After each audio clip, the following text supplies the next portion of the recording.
حضور علیہ السلام یتیم ہونے کے باوجود یتیم پرور تھے اور بیواؤں کے کام آتے تھے، ان کا سامان اٹھا کے ان کے گھر تک پہنچا آتے تھے، ان کی ضروریات کو پورا کرتے تھے۔ یہ حضور علیہ السلام کا انداز زندگی تھا، اور یتیم کی کفالت کرنے والے کو اپنا ساتھی قرار دے دیا، بلکہ یہاں تک ارشاد فرما دیا کہ جب تمہارے بچے اور یتیم اکٹھے کھیل رہے ہوں تو اپنے بیٹے کو آواز دینی ہو تو اس کو بھی بیٹا کہہ کے نہ پکارو، تاکہ یتیم کا دل دکھی نہ ہو جائے، آج میرا باپ ہوتا تو مجھے بھی بیٹا کہہ کے پکارو۔ تو وہ معاشرہ کتنا ناہموار معاشرہ ہوتا ہے جس معاشرے کے اندر یتاما کی تکریم نہیں کی جاتی۔ اگر آپ کسی کی مدد بھی کرنا چاہ رہے ہیں تو آپ اس کو تکریم کے ساتھ اس کی مدد کریں کہ اس کی عزت نفس مجروح نہ ہو۔ یہ میں پچھلے دن ایک تصویر دیکھ رہا تھا، کوئی 10-15 کلو کا آٹے کا توڑا ہوگا اور 7-8 آدمی اس کو ہاتھ لگائے ہوئے تھے اور ایک خاتون وصول کر رہی تھی، اور کسی اخبار میں وہ تصویر چھپی۔ میں کہتا ہوں کہ اگر اللہ نہ کرے تمہاری بیٹی کو یوں مجبور ہونا پڑ جائے تو کیا تم یہ گوارہ کرتے ہو؟ تو جب تم خود گوارہ نہیں کرتے تو کسی کی بیٹی کو تشہیر کی مہم کیوں بناتے ہو؟ میرے اور آپ کے آقا و مولا نے ارشاد فرمایا، وہ شخص جس نے صدقہ کیا اور دائیں ہاتھ سے کیا، بائیں کو بھی خبر نہیں ہوئی، قیامت کے دن جب کوئی سایہ نہیں ہوگا اس شخص کو اللہ اپنے عرش کا ٹھنڈا سایہ عطا فرما۔ تو جہاں کسی کی عزت نفس کا معاملہ ہو تو وہاں اخفاء افضل ہے۔ تو بات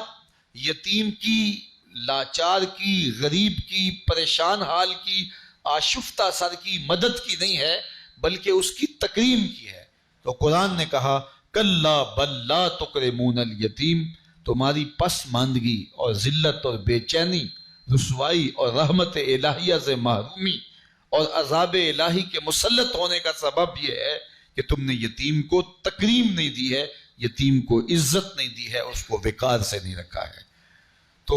یتیم کی کفالت کا درس دیا تو سورہ ماعون کے اندر اللہ تعالیٰ نے فرمایا فَذَلِكَ الَّذِي يَدُعُّ الْيَتِيمَ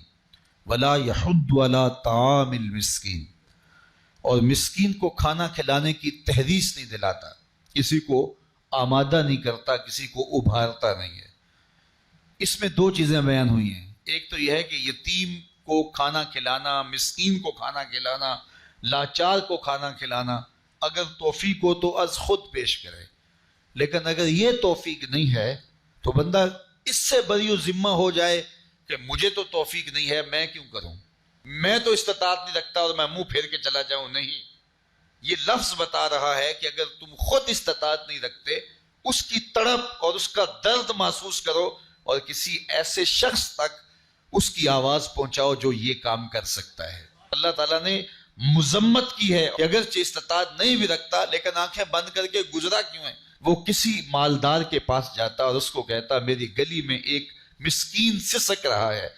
ایک بیوہ کی بچیاں جوان ہیں اور ہاتھ پیلے کرنے کے لیے اس کے پاس کچھ میسر نہیں ہے، ایک مقروض قرض تلے دبا ہوا ہے، ہسپتال کے اندر ایک شخص تڑپ رہا ہے، دوائی کے پیسے نہیں ہے، تو وہ خود اس کا سفیر بن جاتا اور لوگوں کے پاس جاتا اور جا کے تحریص دلاتا وَلَا يَحُضُّ عَلَىٰ طَعَامِ الْمِسْكِينِ۔ تکذیب آخرت کرنے والوں میں سے جو ہے وہ اس شخص کے رویے کو بھی گنا گیا، شمار کیا گیا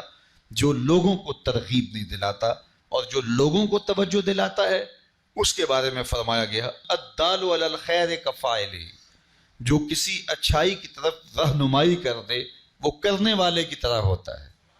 جس شخص نے وہ نیکی کی اس کی ترغیب سے جتنا ثواب اس کو ملا اتنا ہی ثواب میرا رب اس کو بھی عطا کرتا ہے۔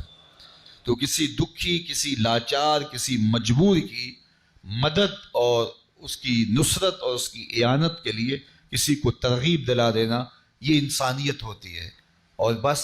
اپنے آپ کو اس سے مطمئن کر لینا کہ میں اس پوزیشن میں نہیں ہوں اور گزر جانا، تو معاشرے کے پھر دکھ کون بانٹے گا؟ اس لیے پورا معاشرہ ایک دوسرے کے درد اور دکھ بانٹنے کے لیے جب باہم کھڑا ہوگا تو معاشرے کے درد اور معاشرے کے دکھ ختم ہو جائیں۔